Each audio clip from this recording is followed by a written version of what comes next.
প্রথমে এই ভিডিওটি মন দিয়ে দেখুন, তারপর আমি বিষয়টি নিয়ে আমার নিজের বক্তব্য ও পর্যবেক্ষণ আপনাদের সামনে তুলে ধরব।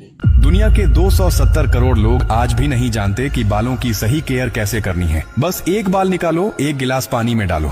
अगर बाल ऊपर तैरता है तो लो पोरोसिटी बाल है, बादाम का तेल लगाओ। अगर बीच में रुके तो मीडियम पोरोसिटी है, नीम का तेल सही है। और अगर बाल नीचे चला जाए तो हाई पोरोसिटी है, नारियल तेल लगाओ। यूरोप में लोग यही टेस्ट करके तेल चुनते हैं और हम अब भी अंदाजे लगाते हैं। इस जानकारी को हर भारतीय तक पहुँचाओ।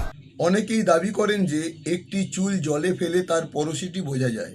চুল যদি ভেসে থাকে তাহলে লো পোরোসিটি, মাঝখানে থাকে তাহলে মিডিয়াম, আর দ্রুত ডুবে গেলে হাই পোরোসিটি বলে ধরা হয়। সোশ্যাল মিডিয়ায় এই দাবি খুব জনপ্রিয়, কিন্তু এর পেছনে বিজ্ঞান আসলে কি, চলুন বিষয়টা একটু বুঝে নেওয়া যাক। বিশেষজ্ঞদের মতে এই ফ্লোট টেস্ট শতভাগ নির্ভরযোগ্য নয়, কারণ চুলে থাকা তেল, প্রোডাক্টের অবশিষ্টাংশ এবং জলের সারফেস টেনশন ফলাফলকে প্রভাবিত করতে পারে। তাই এটিকে নিশ্চিত পরীক্ষা না ভেবে একটি সাধারণ ধারণা হিসেবে দেখা উচিত। প্রথমে বলি পোরোসিটি কী। পোরোসিটি হলো চুলের আর্দ্রতা বা ময়েশ্চার এবং তেল শোষণ ও ধরে রাখার ক্ষমতা। চুলের বাইরের স্তরকে কিউটিক্যাল বলা হয়। এই কিউটিক্যাল কতটা খোলা বা বন্ধ আছে তার ওপরই চুলের পোরোসিটি নির্ভর করে।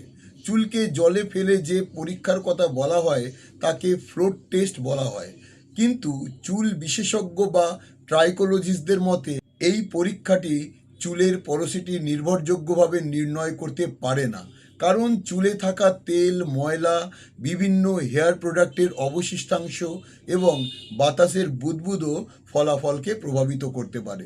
লো পোরোসিটি চুলে চুলের কিউটিক্যাল বেশি বন্ধ থাকে, তাই আর্দ্রতা বা ময়েশ্চার ভেতরে প্রবেশ করতে বেশি সময় লাগে। মিডিয়াম পোরোসিটি চুলে সাধারণত আর্দ্রতা ভালোভাবে ধরে রাখতে পারে এবং ভারসাম্য বজায় রাখে। হাই পোরোসিটি চুলে খুব দ্রুত আর্দ্রতা শোষণ করে, কিন্তু দ্রুত হারিয়েও ফেলে। তেল নির্বাচন শুধুমাত্র পোরোসিটির ওপর নির্ভর করে না, চুলের ঘনত্ব, স্কাল্পের ধরন, আবহাওয়া এবং ব্যক্তিগত প্রতিক্রিয়াও গুরুত্বপূর্ণ ভূমিকা পালন করে। এছাড়াও বাদাম তেল শুধু লো পোরোসিটি চুলের জন্য উপযুক্ত এমন কোনো প্রতিষ্ঠিত বৈজ্ঞানিক নিয়ম নেই। নিম তেল শুধু মিডিয়াম পোরোসিটি চুলের জন্যই ভালো, এর কোনো বৈজ্ঞানিক প্রমাণ নেই। নারকেল তেল বিভিন্ন ধরনের চুলের জন্য উপকারী হতে পারে, তবে এটি শুধুমাত্র হাই পোরোসিটি চুলের জন্য সীমাবদ্ধ নয়। আর ইউরোপের মানুষ এই পরীক্ষার মাধ্যমে তেল বেছে নেয়, এই দাবির পক্ষেও কোনো